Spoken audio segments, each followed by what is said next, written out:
Okay, so this video, I just thought as part of the documentation, it would be cool to kind of share with you some of the ideas that I've unpacked a little bit further. So they're gone past ideation, top level ideation. I've gone into really quickly my guiding principles, and then I started to unpack them a little bit. And I think I ended up with 12 or 13. So the first one is about the research partner. And this is like a one-on-one or a micro group offering that I was thinking for solopreneurs or individuals that are pivoting, changing their career. Maybe you're coming back from sabbatical. And it's about helping people get organized and moving into the next phase. How do we do that? Through your values, your goals, your rituals, and almost like a personal operating system, but nothing too fancy to start with. If you want to create some revenue out of it, it needs to be probably more of a system over time. But at the beginning, I feel like you could create some digital products, which is a low touch MVP. Probably challenging to stand out in that space, because assuming there would be a lot of people offering that, and you could have like an MVP, like a research pilot offer or something like that, just to see if there's any signal in the market. Idea number two, this one is a little bit more into the reinvention operating system. So it's just more like, how do you build a smart tracker system that reduces the amount of manual handling or admin work that you need to do, or that I've been doing with my own journey, right? Like there's a lot of things behind the scenes that I have to update by hand, and things that interconnect that seamlessly. I was thinking this could be super interesting as a beautiful interconnected digital system where it just helps even founders, solopreneurs, career pivoters, where whatever you build, your trackers, your rituals, your progress, your things are all interconnected and measured in an intelligent way. So that I thought could be really, really interesting. So you could start with something not so heavy metal on the intelligence side of it, although I like the intelligence side of it. You would get to explore with AI and systems building, but you could start with the Notion sort of template thing and see if there's any signals in the market that would, I don't know, maybe help make sense if there's a need for these. And I feel like that could be cool to do something like that. Number three is a whole new kind of school club or after school experiences for real life learning. And this is thinking about my daughters. They're 5 years old and they're going to go to school. And here in Australia, for example, when they finish school at 3, and there's a lot of, when I talk to parents and I'm living, like, it's like, how do you do with kids after school? And then at the same time, there's been this idea that there are some things that maybe school are not necessarily covering from early age, like emotional intelligence or well-being and money and tech and relationships and how to handle emotions and situations, and something more aligned to your self-knowledge. And I feel like as we live in this kind of sort of disconnected world and tech is moving faster than ever, I feel there's going to be maybe an opportunity around human and emotional intelligence. And a great place to start that is with kids and maybe after school care. To do it, obviously get the revenue will be tricky to start with. It'll be a long journey, but you can start with 1 week after school experience with 10 to 15 kids and through the local community or your local school. And then you can get parents to contribute with ideas, which I'm sure parents always have tons of ideas. So that could be interesting. I find that it's super aligned to where I'm at as well, which is quite interesting. Idea number 4, it's called the Founder's Reset, and a space to regroup, reflect, and rise. And that was all around, I think there's a space also for founders and people that, the reason why I had to rebuild myself from scratch is because I went through a lot of challenges with COVID, and then there was some financial crisis, and then the team grew, and then the team got smaller, and then you need to do all these sorts of things that kind of got me a little bit on the burn side. But the most interesting thing, I didn't have a place to go and reconnect and kind of share the things that I was going through. with that feeling kind of, because when you run your business, you're pretty lonely. So this idea was more about how do you bring heart and empathy and leadership into a place where founders can reset, and even come to this space where we could all help each other to tackle complex things, from looking at if you have problems with sales, with marketing, with your pricing strategies. So I thought that could be quite interesting, and it aligns with wellness as well. And at the end of the day, what is it worth to a company having a founder that is, or a CEO that is kind of completely burnt out, right? That's not a good idea. So that's the whole idea of a founder reset. Idea 5, it's about 3 years ago, I think. We used to do art exhibitions. We used to sponsor art exhibitions, and me and Jax, my partner, used to kind of participate in them. And then we would do drawings. I don't know if you can see in the background that way, that's Jax's work. But as part of the last exhibition, I did some characters, and it was all related to sustainability. So there's this idea called like Planet Guardians around, it's a character kind of driven eco-education thing for kids, where you have 6 characters, which I sort of have done. And one, for example, could be, it's about water wastage, and you could build around this character a whole universe that tackles the subject of wasting water and what are the implications, what things we could do to improve that. And it's obviously designed for kids. And I thought it would be pretty cool because you could bring creativity and storytelling and games and build awareness on these issues. And over a long term, I was even thinking you could create merchandise, you can create toys. Sustainable, of course, before anything. But then you can build partnerships, and you could even build like a little online game. And I just felt it was just such a beautiful universe to think about, all with the purpose of education, but also missions where you can drive change. And I thought that was quite exciting. I don't know much about that world. So that's idea 5. Idea 6 is all about startup sessions in a space. Our location could be here where I'm sitting.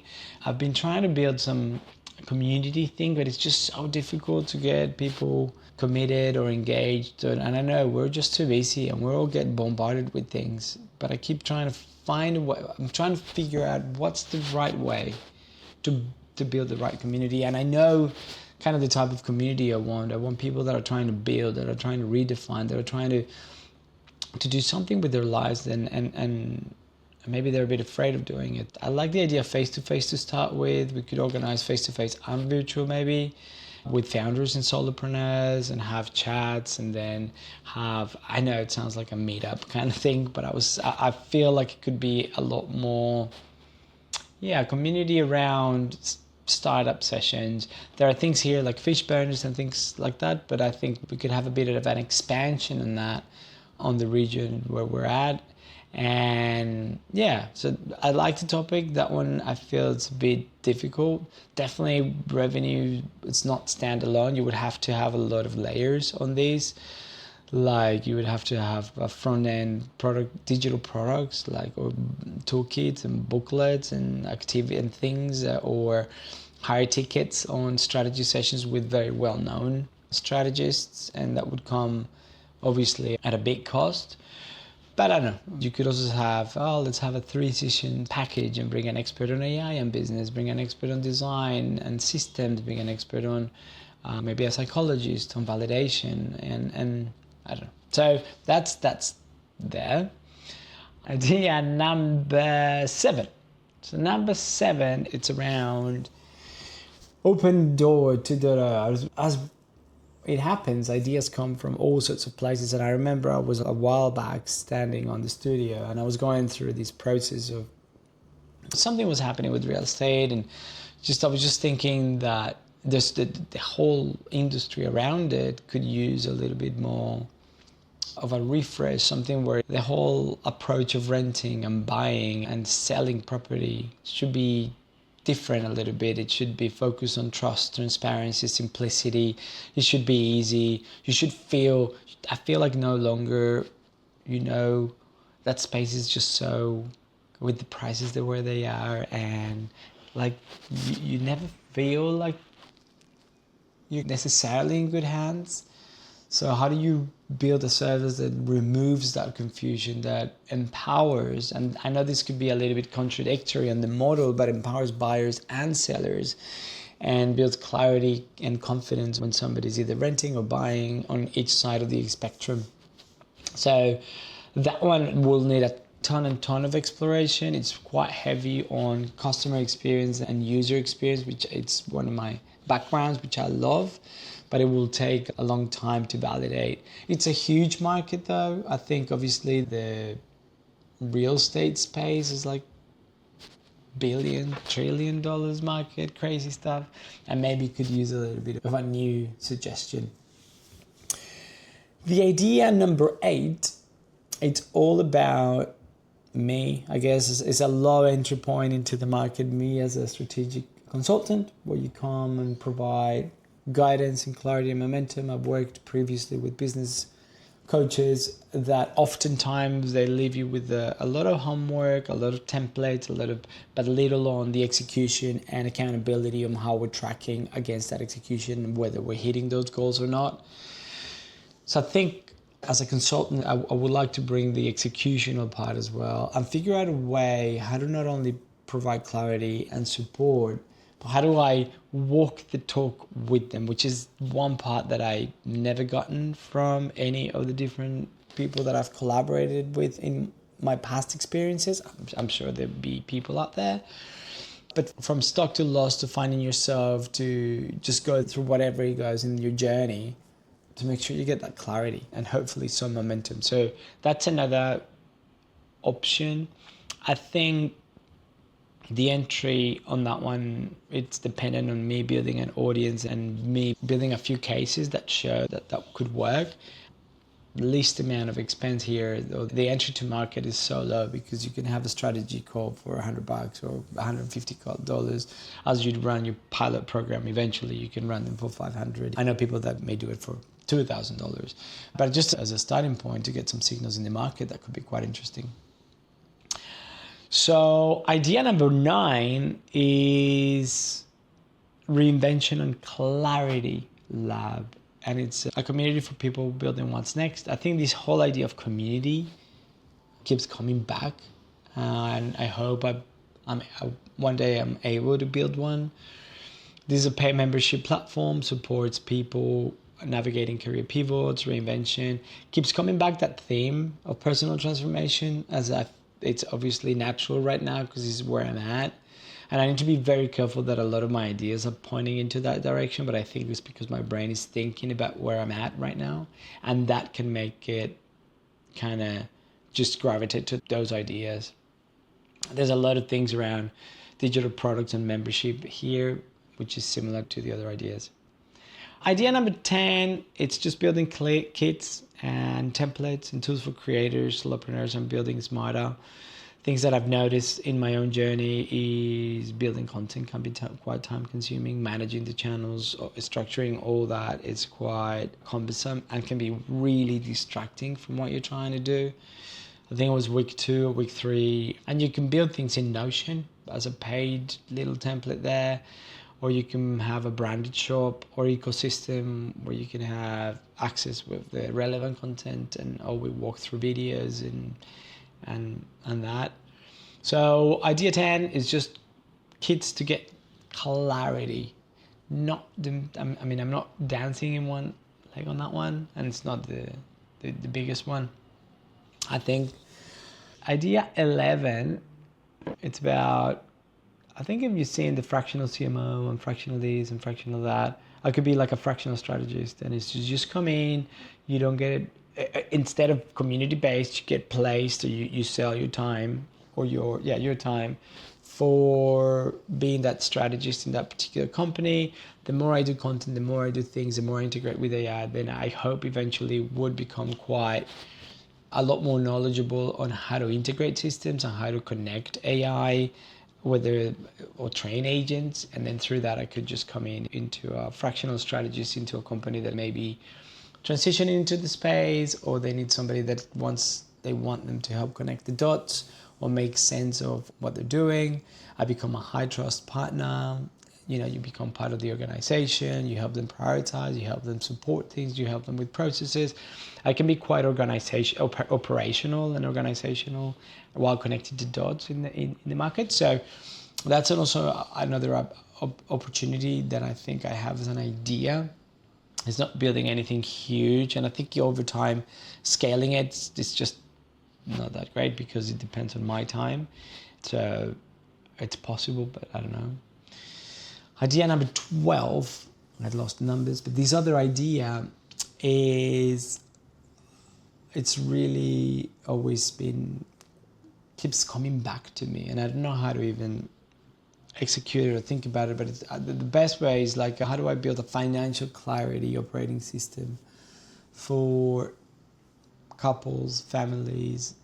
And what keeps happening in my life is like, there's so many things that we deal with digitally, from subscriptions that we pay, insurances, if you have a house, if you have a car, if you have all these sorts of things, that sometimes it's so difficult to keep track of all of it. You may have a family budget, but the family budget doesn't connect to this thing and doesn't connect to that thing, and it doesn't really provide you a beautiful intelligence around probably one of the most important things, which is your personal, your family, or if you're in a couple, you're together, just a couple with no kids, your financials, right? And then we tend to dive into financial advisors help with a portion of it, but they don't bring the full spectrum of things. If you happen to be a founder, or you have a company like what I do, then things are a lot more complicated. Your income, you may be going through a dividend payment, and your tax liability gets more complex. So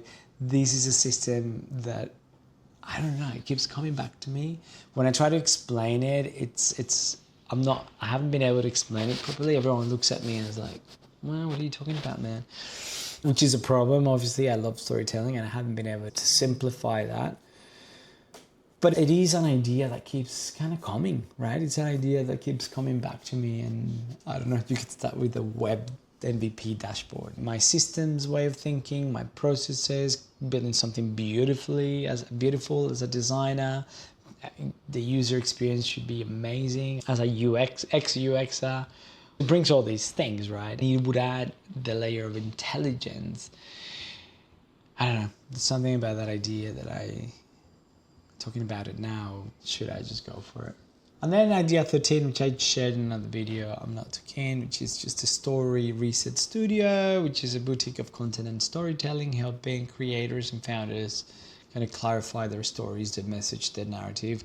I can only think if it's been difficult or tricky for me to produce content at scale on my own while trying to think about doing these ideas, validating these ideas, research, go to market, MVPs, test with users. I can only think anyone trying to produce their content, to build their story, which I think would be so valuable, right? Stories are so valuable, but there's no way. It's just so much work. So then that's why this one is like, I feel there's a need. I also know there's people out there doing it, but just the concept of building another agency with a team that helps with content and execution, unless there's something dramatically different, I'm not sure this is something I would pursue. But I just wanted to share all these ideas. Now you dive deeper into what the ideas could be, right? And any of these ideas now, I could go and say, okay, I'm going to pursue X. And now you start to have, this is a personal observation, just closing this up, like after all this, which is great, now you have ideas. You didn't know where to start, but now you're going to go, whoa, okay, which one am I going to go? How do I go about deciding which one, right? Like, now what? I started from, I don't know, I know this is not my path. I don't know which path to go. Now I have 13 or 12 or whatever paths that could become my new path. And it's awesome, right? Like, that's the power of ideas. I haven't done anything apart from thinking and giving them some structure. But I feel that's really cool. And I feel there's excitement. I'm excited. No idea which one, but it's like, yeah, it's kind of, oh man. And that's the beauty of creativity. That's the beauty of our brains, as humans, as like, you can build, I could build any of these ones that I choose, and if I'm committed and if I believe and I'm willing to put the effort, I could. And same you could build the thing. You could and come up with a gazillion other ideas. How cool is that? And I'm never like, I'm just always at awe of how much we can just come up with. It's freaking nuts. So hopefully, I don't know, sharing these inspires you or helps you, or maybe you got bored. I don't know. I'm sorry if you did, but yeah, now I have paths to choose from. It's pretty crazy. So see you in the next one.